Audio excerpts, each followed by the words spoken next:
What hype train are you riding, and where is it taking you?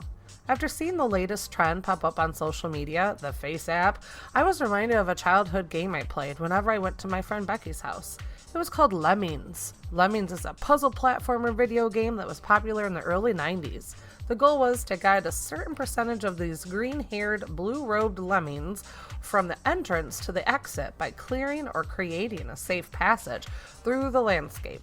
They would sometimes break up, with the majority going in the same direction, marching in line, following the leader. Sometimes they would make it to safety, and sometimes they would follow each other off of a cliff.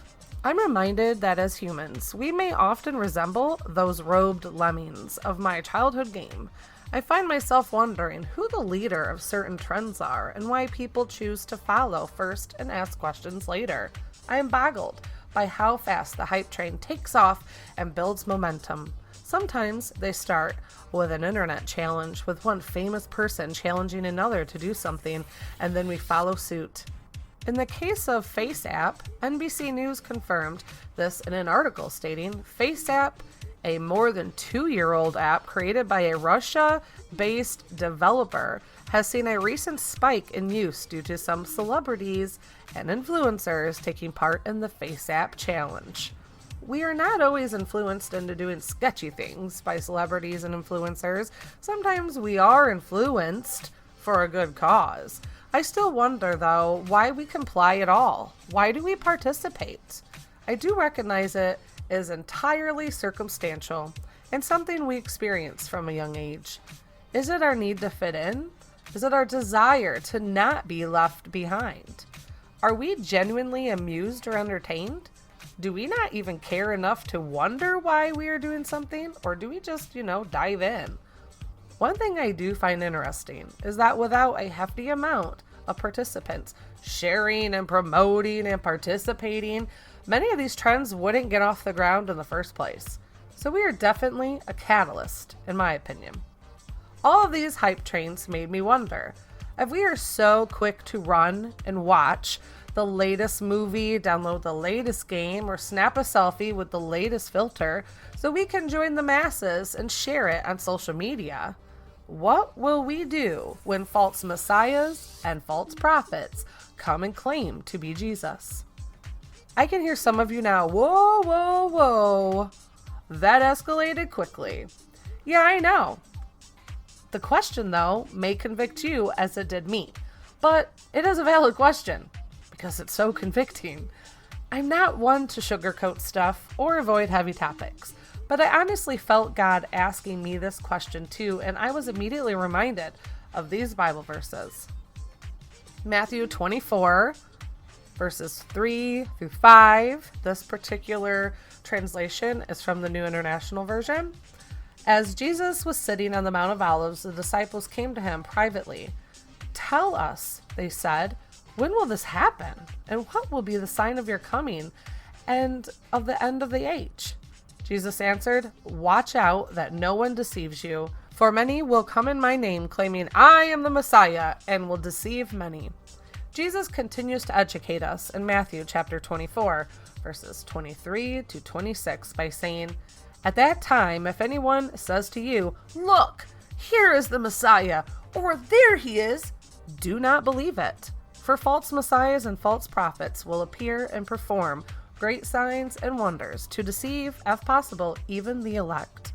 See, I have told you ahead of time, so if anyone tells you, 'There he is out in the wilderness,' do not go out, or 'Here he is in the inner rooms,' do not believe it."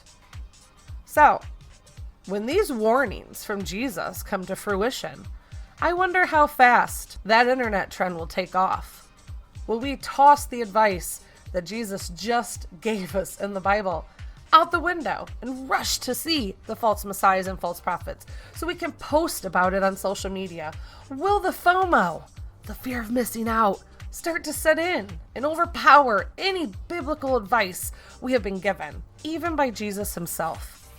I can't help but feel that these seemingly small rides on the hype train are actually practice runs. If we can't fight off the feeling of FOMO over the most trivial of things, how will we hold up against the real thing? The Bible says we are to be in the world, but not of the world. That indeed is a balancing act we need to be aware of and continue to practice, in my opinion. Every time I log into Twitter or Facebook or Instagram, I see a new hype train pulling out of the station. Some of the most recent being the Avengers Endgame, the Game of Thrones, then the Harry Potter mobile app, Snapchat's gender swap filter, then the latest season of Stranger Things, now the FaceApp aging filter.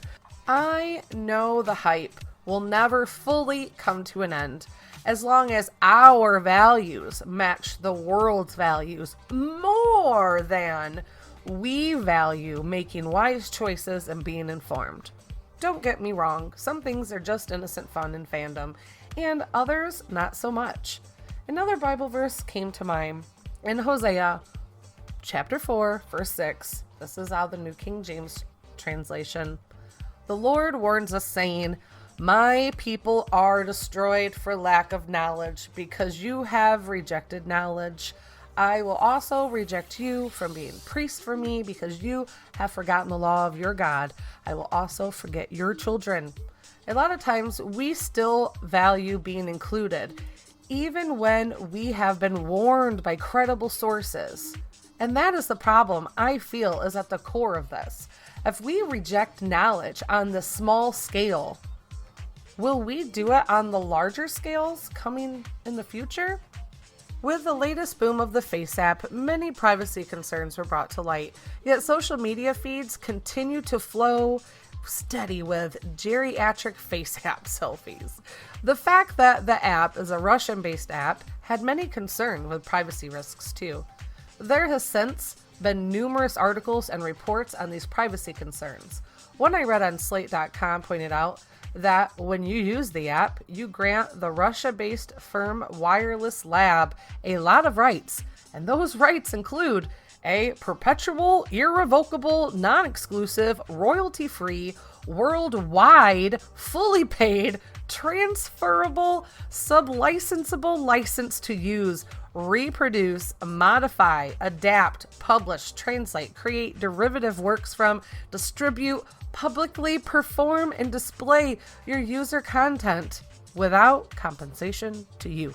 That's just a little portion.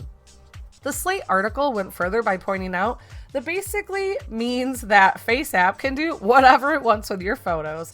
According to New York Law School professor Ari Waldman, they said you retain copyrights and photos that you upload, but you grant them the opportunity to pretty much do anything they want with the photos that are stored on their servers. An article in the New York Times also touched a bit on the fact that there is an increasing popularity of consumer apps from countries with authoritarian governments, and that is something many feel we actually need to keep an eye on. The article went further by addressing these concerns by saying a good example in the China-based video giant TikTok, which the kids love and which has already paid fines to the FTC over privacy violations related to illegally collecting information from said children. Yikes! Yikes!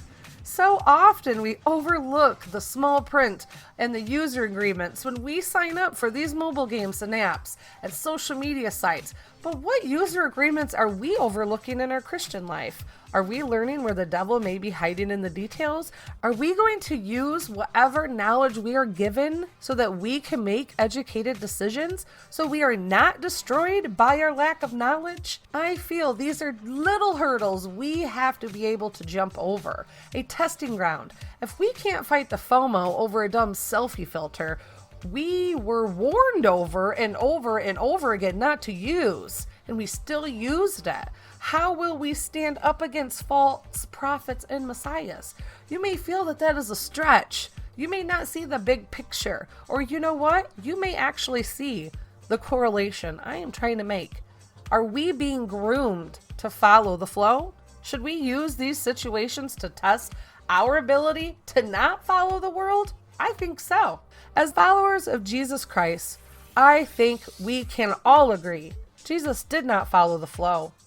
The only FOMO I have is the fear of missing out of our heavenly advice because I was too busy following the world. I will end this daily bread with a Bible verse that made it to me in an interesting way. My 6-year-old daughter bookmarked Psalms 4 in my husband's Bible this weekend during church. I shared this daily bread with him before he left for work yesterday. He took his Bible to work and thought he would read where our daughter had marked off, and it was Psalms 4. As he started to read, he instantly knew this Bible verse was heaven sent and definitely belonged in my daily bread, and I honestly couldn't agree more. So I will end by sharing with you Psalms 4, verse 2 from the New King James Version. How long, O sons of men, will you turn my glory to shame? How long will you love worthlessness and seek falsehood? If we are going to ride any hype train, brothers and sisters, let it be a hype train for Jesus. If you would like to stay up to date on current and future posts, please head to jenschitcave.com.